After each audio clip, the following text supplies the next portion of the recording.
Hi hello ನಮಸ್ಕಾರ friends. ಇವತ್ತು veg momos ಮಾಡೋಣ. ಒಂದು ಬೌಲಲ್ಲಿ 3 ಟೊಮೆಟೊ ತೊಗೊಂಡಿದ್ದೀನಿ, ಅದಕ್ಕೆ ವಾಟರ್ ಹಾಕ್ತಾಯಿದ್ದೀನಿ. ಒಂದು 10 ಒಣಮೆಣ್ಸಿನ್ಕಾಯಿ ತೊಗೊಂಡಿದ್ದೀನಿ. ಬ್ಯಾಡಗೆ ಮೆಣಸಿನ್ಕಾಯಿನೂ ಮಿಕ್ಸ್ ಮಾಡ್ಕೊಂಡಿದ್ದೀನಿ ಕಲ್ಲರ್ಗೋಸ್ಕರ. ಇದನ್ನು ಇವಾಗ ಬಾಯ್ಲ್ ಮಾಡೋಕ್ಕೆ ಇಡ್ತಾಯಿದ್ದೀನಿ. ಈಗ ಒಂದು ಪಾನ್ ತೊಗೊಳ್ಳೋಣ, ಅದಕ್ಕೆ ಎಣ್ಣೆ ಹಾಕ್ಕೊಳ್ಳೋಣ.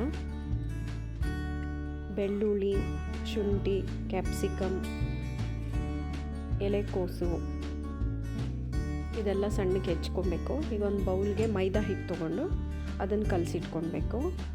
ಈಗ ಬೇಯಿಸಿರೋ ಟೊಮೆಟೊ, ಹಸಿಮೆಣ್ಸಿನ್ಕಾಯಿ, ಒಣಮೆಣ್ಸಿನ್ಕಾಯಿ, ಕೊತ್ತಂಬರಿ, ಬೆಳ್ಳುಳ್ಳಿ, ಒಂದು 1/2 ಸ್ಪೂನ್ ಶುಗರ್, 1/2 ಸ್ಪೂನ್ ಸಾಲ್ಟ್, ಒಂದು ಅರ್ಧ ನಿಂಬೆಹಣ್ಣು ಹಿಂಡ್ಬಿಟ್ಟು ಮಿಕ್ಸಿಗೆ ಹಾಕಿ ರುಬ್ಬಬೇಕು. ಇದು ವೆಜ್ ಮೋಮೋಸ್ಗೆ ಕೆಂಪು ಚಟ್ನಿ ಅಂತ ಕೊಡ್ತಾರೆ, ಸೊ ಅದು ಸೇಮ್ ಟೇಸ್ಟ್ ಬಂದಿತ್ತು. ಇದನ್ನು ಇವಾಗ ರುಬ್ಕೊಳ್ಳೋಣ.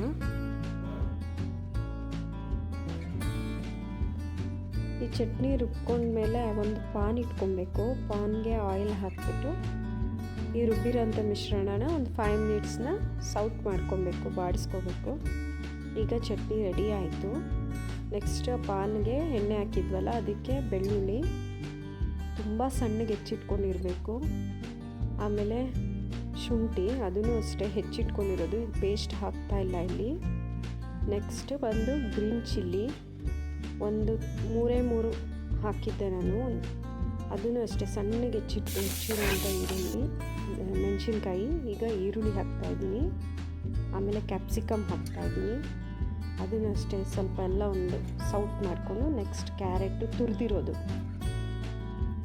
ಆಮೇಲೆ ಎಲೆಕೋಸು ಇದು ಅಷ್ಟೇ ತುಂಬ ಸಣ್ಣಗೆ ಹೆಚ್ಚಿಟ್ಕೊಂಡಿರೋದು. ಇದು ಸ್ವಲ್ಪ ಫ್ರೈ ಆಗಬೇಕು. ಇದಕ್ಕೆ ಇವಾಗ ಉಪ್ಪು ಆ್ಯಡ್ ಮಾಡ್ತಾಯಿದ್ದೀನಿ. ನೆಕ್ಸ್ಟು ಪೆಪ್ಪರ್ ಹಾಕ್ತಾಯಿದ್ದೀನಿ. ಆಮೇಲೆ 1.5 ಸ್ಪೂನು ಸೋಯಾ ಸಾಸ್ ಹಾಕ್ತಾಯಿದ್ದೀನಿ. ಇದೊಂದು ನಿಮಿಷ ಸೌಟ್ ಮಾಡಿಕೊಂಡು ಆ ವಾಟರ್ ಅಂಶ ಹೋಗಬೇಕು ಒಂದು ಸ್ವಲ್ಪ. ಆಮೇಲೆ ಈಗ ಪಲ್ಯ ರೆಡಿ ಅದು. ಈಗ ಮೈದಾ ಹಿಟ್ಟನ್ನ ಸ್ಮಾಲ್ ರೌಂಡ್ ತೊಗೊಂಡು ಅದನ್ನು ಲಟ್ಟಿಸಿ ಈ ಶೇಪ್ ಮಾಡಬೇಕು. ಇದನ್ನು ನಾನು ಎಲೆಕ್ಟ್ರಿಕ್ ಸ್ಟವಲ್ಲಿ ಇಟ್ಟಿದ್ದೀನಿ ನಾನು ಮೋಮೋಸ್ ಮಾಡೋಕ್ಕೆ. ಇದೊಂದು 15 ಮಿನಿಟ್ಸ್ ತೊಗೊಂಡು ನೋಡಿ. ಇವಾಗ ಮೋಮೋಸ್ ರೆಡಿ ಇದೆ. ಟೇಸ್ಟ್ ಮಾತ್ರ ತುಂಬ ಚೆನ್ನಾಗಿತ್ತು, ಆಸಮಾಗಿತ್ತು. ನನ್ನ ಮಗು ಕೇಳ್ದ ಅಂದ್ಬಿಟ್ಟು ನಾನು ಇದನ್ನು ಟ್ರೈ ಮಾಡಿದೆ. ತುಂಬ ಚೆನ್ನಾಗಿ ಬಂದಿತ್ತು. Thank you for watching.